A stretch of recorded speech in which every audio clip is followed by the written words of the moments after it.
నమస్తే friends, welcome to SGR real estates. మనకు హయత్ నగర్ ప్రియదర్శిని కాలనీలో ఒక 200 గజాల నార్త్ ఈస్ట్ కార్నర్ బిట్ అయితే కొత్త ఇల్లు అయితే అందుబాటులో ఉందండి. చూడండి, ఇది 30 ఫీట్ రోడ్డు. మనకు కుంట్లూరు రోడ్, హయత్ నగర్ నుంచి కుంట్లూరు రోడ్ వస్తుంటే ఎగ్జాక్ట్లీ కాలేజ్ బ్యాక్ సైడ్ అవుతుంది. ఇది చూడండి, ఇది నార్త్ ఈస్ట్ కార్నర్ బిట్టు 36-50 సైజులతోటి బిల్డర్ అయితే చాలా బాగా నిర్మించారండి ఇల్లు. ఇది 30 ఫీట్ల రోడ్డు నార్త్ సైడ్ ఉంటుంది. ఇక్కడ ఒక గేట్ ఉంటుంది నార్త్ సైడ్. మళ్ళీ ఈస్ట్ సైడ్ వచ్చేసి మనకు 25 ఫీట్ సీసీ రోడ్ అయితే మనకు ఉన్నదండి. 2 సైడ్ సీసీ రోడ్ ఉంది. మనకు ఈస్ట్ సైడ్ ఒక ఎంట్రన్స్ ఇచ్చారు గేట్ది.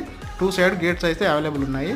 కింద మనకు పార్కింగ్, డబుల్ బెడ్రూమ్ ఇచ్చారు. ఫస్ట్ ఫ్లోర్ వచ్చేసి ట్రిపుల్ బెడ్రూమ్ అయితే ఉంది. పెంట్ హౌస్ కూడా మనకు ఒక సింగిల్ బెడ్రూమ్ టైప్ అయితే ఇచ్చారండి. మొత్తం G+1 పెంట్ హౌస్ అయితే బిల్డ్ చేశారు. ఇది చాలా బాగుందండి. ఏరియా కూడా ప్రియదర్శిని కాలనీ చాలా ప్రైమ్ లొకేషన్ అండి. హయత్ నగర్ బస్ స్టాండ్ నుంచి ఎగ్జాక్ట్లీ 1 కిలోమీటర్ అయితే వస్తుంది. దీని ప్రైస్ వచ్చేసి 2,30,30,000 చెప్తున్నారు. పూర్తి వివరాల గురించి డిస్ప్లేలో కనిపిస్తున్న నెంబర్ కాల్ చేయండి. Thank you.